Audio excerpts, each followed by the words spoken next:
Gayunpaman, naisip niya kung anong mana ang ginamit niya para sa magic na hindi maaaring i-alternate ng user sa pagitan ng upper, middle at lower energy core, kaya heal lang ang magagamit ng user ng upper energy core.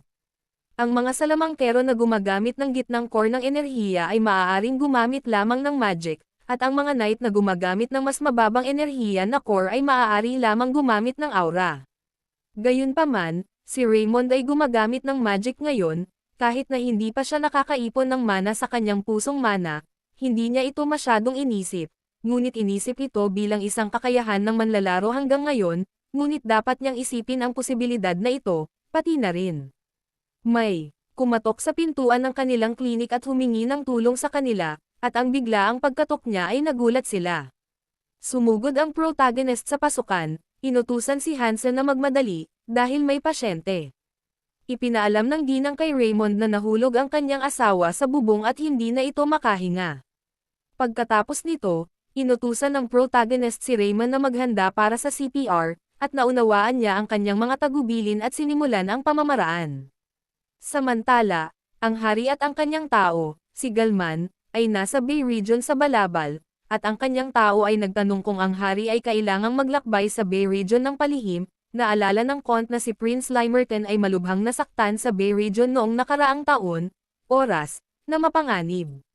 Nilinaw ng hari na isa siyang swordmaster, kaya magiging okay siya kung hindi lalabas ang militar. Sumang-ayon si Galman, ngunit naisip niya pa rin na dapat mag-ingat ang hari. Ipinaliwanag ng hari na dito nakatira ang mga tao, kaya't hindi niya ito basta-basta maaalis batay sa mga pagpapalagay ng hindi sinusuri ito ng personal, inutusan niya si Gauman na tumungo sa Trevor at tingnan kung ano ang nangyayari. Habang nanananghalian, may narinig silang nagchichismisan na may namatay sa klinik ni Raymond. Pinanindigan at pinaliwanag ng lalaki na parang hindi niya kayang iligtas ang taong iyon, kahit isang oras na siyang nagkapor, pero sa huli, namatay pa rin ang tao, at nahulaan nila na kahit si Raymond ay hindi ganoon kalakas. Nagsimula silang magchismisan tungkol sa kumakalat na chismis na ginagamot ni Raymond ang mga pasyente ng libre para gamitin sila bilang mga eksperimento ng tao. Nandyan din daw si Raymond, tulad ng ibang mga prinsipe para ituring ang Bay Region bilang palaruan. Inisip ng lalaki na ang mga taong may mataas na katayuan ay nag-iisip na ang mga tao sa mga slum ay malalaking sugat, habang ang hari ay nakikinig sa kanilang pag-uusap. Gayunpaman, tumayo ang ginang at ipinaliwanag na iba si Healer Raymond dahil siya mismo ang nakakita nito noong araw na iyon. Ang lahat ng iba pang mga healers ay hindi papansinin ang pasyente na iyon dahil hindi nila ito mailigtas, at iisipin na ito ay isang pag-aaksaya ng oras. Pero nagsumikap si Raymond para iligtas ang hopeless na pasyenteng iyon, at sa huli, sobra siyang umiyak nang huminto ang paghinga ng pasyente. Umiiyak siya dahil nawalan siya ng pasyente at hindi niya nailigtas ang hopeless na pasyenteng iyon. Ang isang doktor ay dapat lumago mula sa pag-aaral sa pamamagitan ng pagkawalan ng pasyente, na itinuturo ng modernong medisina.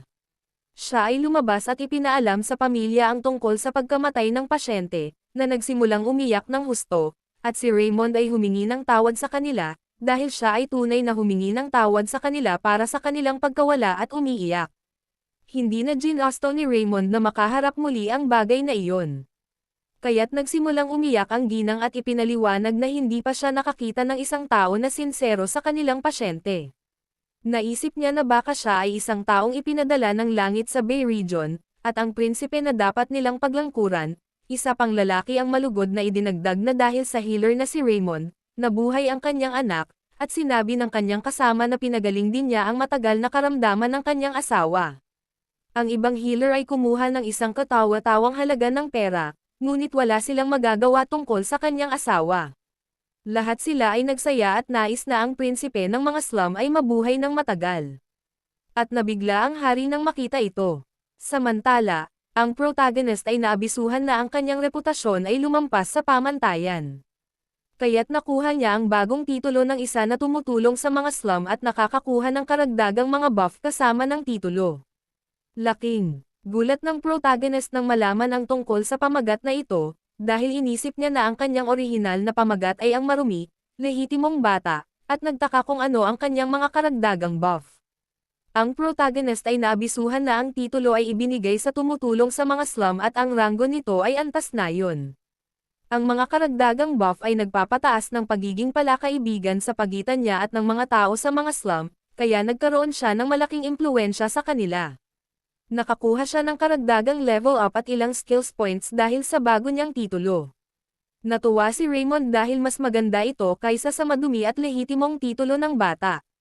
Nakangiti siya na maganda, dahil malamang nakikita siya ng tontoneladang pera kapag tumaas ang kanyang reputasyon. Samantala, namangha ang hari, dahil mas maganda ang reputasyon ni Raymond kaysa sa inaasahan. Naisip ni Galman na maswerte pa si Raymond na nakaligtas sa Bay Region, at nagulat siya nang umubo ang hari. Nag-aalala siya dahil mas madalas na ang pag-ubo ng hari ngayon, at tila lumalala ito sa paglipas ng panahon. Inisip ng hari na baka ito ay bahagyang ubo at inutusan si Galman na bumalik sila sa palasyo sa ngayon. Sumang-ayon si Galman, dahil iniisip niya na ito ang pinakamahusay na desisyon, kaysa manatili sa isang mapanganib na lugar. Biglang nabigla ang hari nang may narinig siyang humihingi ng tulong, at sinundan nila ang boses. Dalawang lalaki ang nakahuli ng isang babae, at tinanong nila kung ano ang kanilang tinitingnan. At ang isa naman ay nagbilin sa kanila na huwag maging busybody at tumuloy sa kanilang lakad. Umiiyak ang dalaga, tinatanong sila kung knight sila at hinihiling na tulungan siya. Hinugot ng hari ang kanyang espada at inutusan si Galman na tumabi, at masunuring nakinig si Galman sa kanya. Sa sandaling lumabas ang espada ng hari mula sa kaluban, pinalibutan ng mana at nabigla ang mga tulisan na iyon, dahil ito ay enerhiya ng espada, at inutusan nila ang hari na huwag lumapit. Ang hari ay sumugod sa kanila at sinaktan sila habang nakaupo ang batang babae. Ang hari ay tumingin sa kanya at nagtanong kung siya ay okay, at sinabi sa kanya na siya ay ligtas. Ngayon, gayunpaman, sa lalong madaling panahon nagulat ang hari, dahil kinuha ng batang babae ang kanyang punyal at napalibutan ng mana energy, at masama niyang tinitigan ang hari. Hinampis niya ang hari at nasugatan ang braso nito, na nagpaisip sa kanya kung siya ba ang mamamatay tao na humahabol sa kanya. Hinampis niya ito, at mabilis itong bumalik, tinakpan ang lugar ng kanyang kamay at nagsimulang umawit ng magic at lumitaw ang usok. Napagtanto ng hari na maaaring gumagamit siya ng sunscreen para harangin ang kanyang paningin. Tinanong niya ito kung sinusubukan niyang tumakas habang hinaharangan ang kanyang paningin, ngunit nilinaw na hindi niya magawa. Alam ng hari na may mga sangkap ang smokescreen na negatibong nakakaapekto sa daanan ng hangin ng isang tao, kaya tinakpan niya ang kanyang bibig at ilong at inisip kung ginamit niya ang magic na ito. Alam niyang inuubo siya. Bigla siyang sumugod upang salakayin siya mula sa itaas, at nakita niya siya sa kanyang espada. At inatake siya. Pagkatapos niyang gawin ang assassinator, sumugod si Galman kay Haring Odin at tinanong siya kung ayos lang siya. Paliwanag ng hari, nagkamot lang siya sa braso na ikinabahala ni Galman dahil nagiging blue ang paligid. Inutusan siya ng hari na huminahon, dahil ang Swordsmaster ay hindi mamamatay sa isang bagay na ganito ang antas. Gayunpaman, hindi sumasang-ayon si Galman, dahil alam niyang kung hindi agad magamot ang hari, maaaring mawalan siya ng braso. Ang hari ay may tiwala, dahil ang palasyo ay may alaranggong healer na si Henryan, na maaaring gumamot ng lason, ngunit si Gauman ay nag-aatubili, dahil ang lason ay kakalat sa kanilang pagpunta sa palasyo. Nag-alala ang hari dahil lumalala na ang mga sintomas, kaya natakot siya na baka kailanganin niyang putulin ang kanyang braso. Biglang naalala ni Galman na malapit lang pala ang klinik ni Raymond na ikinagulat ng hari, at napaisip siya kung pinapagamot siya ni Gauman kay Raymond. Naisip ni Galman na dapat magpagamot ng emerhensya ang kamahalan, kahit papaano, dahil nagtrabaho siya sa Belen sa loob ng 5 taon, natitiyak niyang magagawa ni Raymond ang pang-emerhensyang paggamot, kahit na hindi niya ito ganap na mapagaling, at sumang-ayon ang hari sa kanya. Maya-maya ay binati sila ng protagonist sa Raymond Clinic at tinanong kung saan siya masama ang pakiramdam. Parehong tinakpan ng hari at Galman ang kanilang mukha ng mga maskara. Kitang-kita ni Raymond ang bahid ng dugo sa maskara ng hari na ikinatakot niya. Iniisip ni Raymond kung ang mga miyembro ng Dark Guild ay may faction war, ngunit sigurado siyang magkakaroon sila ng pera dahil sila ay mula sa Dark Guild. Napagtanto ng protagonist na kailangan niyang putulin ang kanyang braso kung hindi ito magamot kaagad, at inutusan ang hari na pumunta sa ganoong paraan. Ipinaliwanag ng hari na siya ay nalasan, kaya kailangan niya ng tulong ni Raymond sa emerhensyang paggamot. Habang nakatingin sa braso ng hari, nagtataka ang protagonist kung sila ba ay mga kriminal na hindi maaaring hayaang malantad ang kanilang pagkakakilanlan. Ngunit hindi iyon mahalaga, dahil ang isang pasyente ay isang pasyente. Sa kanya, sinimulan niyang tingnan ang kanyang sugat at nag-alala dahil nasa masamang kalagayan ito, at iniisip kung anong uri ng lason iyon. Ang protagonist ay nagtanong kung mayroon siyang iba pang mga sintomas nang makita ang sugat ng kanyang braso, bukod sa, tulad ng panlalabo ng paningin, heart palpitation, pagkahilo o sakit ng ulo. Sinabi ni Haring Odin sa Houston na nakaramdam siya ng kaunting pagkahilo, bahagyang sumakit ang ulo, at naisip na medyo bumilis ang kanyang pulso. Nagulat si Raymond nang marinig ang boses ng pasyente na tila pamilyar. Kaya napaisip siya kung sino siya at kung isa ba siya sa mga nauna nilang pasyente.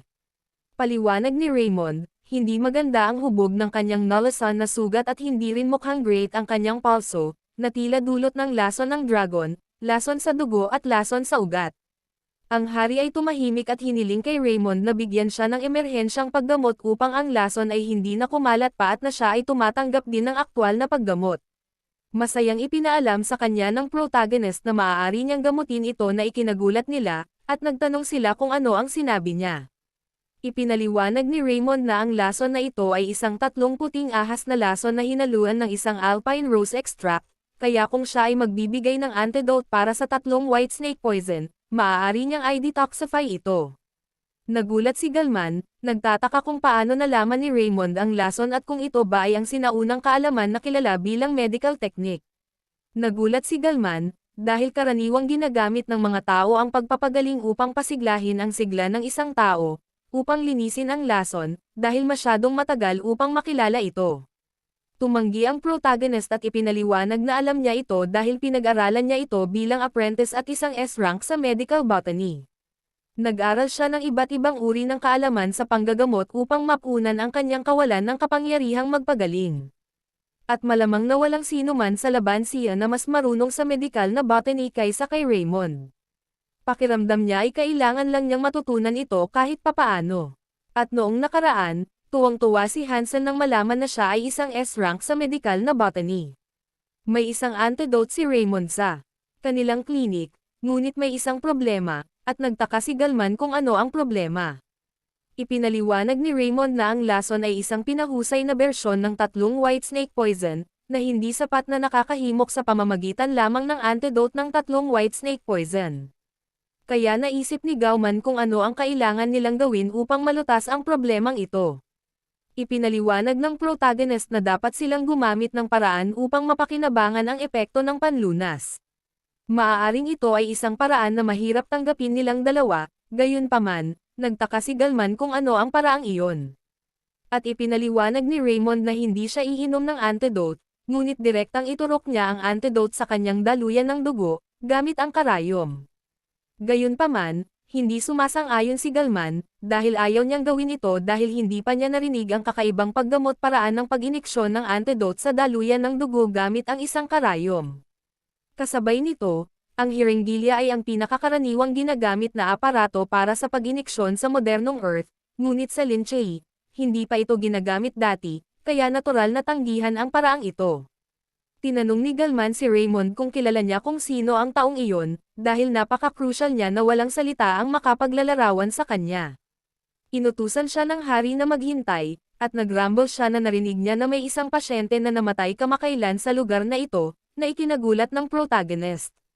Naalala ng hari ang chismis ng mga taong nag-aakalang si Raymond ay nagsasagawa ng mga eksperimento sa mga tao sa mga slums. Galit niyang nilapitan si Raymond at nilinaw na may ginagawa siyang kakaibang eksperimento, dahil pumunta ang mga tao sa mga slum para magpagamot. Iniisip ng protagonist ang puso ng pag-activate ng selyo, na nag-activate kaya na kaya niyang mapaglabanan ang pananakot ng pasyente at huminahon. Namangha si Galman, dahil hindi siya natakot sa aura ng kanyang kamahalan. Ang hindi makatarungang pananakot ay itinuro sa isang manggagamot na sinusubukang gamutin ang kanyang pasyente. Kaya ang target ay nakita bilang Min. Kaya na-activate ang method of treating Min patient, at namangha si Raymond nang malaman na siya ay isang masamang tao. Pagkatapos ay naisip niya ito at napagtanto na walang sino mang tunay na mahusay ang magsasabi ng ilang pangatlong bagay tulad ng ginagawa niya. Alam niya kung sino ang taong iyon. Ang paraan ng pakikitungo sa gayong masamang tao ay maging puno ng kumpiyansa habang patuloy na nakangiti. Naiintindihan ng protagonist ang kanilang mga alalahanin, ngunit ipinaliwanag na ang kanyang pamamaraan ay isang lihim na sinaunang pamamaraan, isang karaniwang paraan na ginamit sa isang sinaunang umuunlad na sibilisasyon.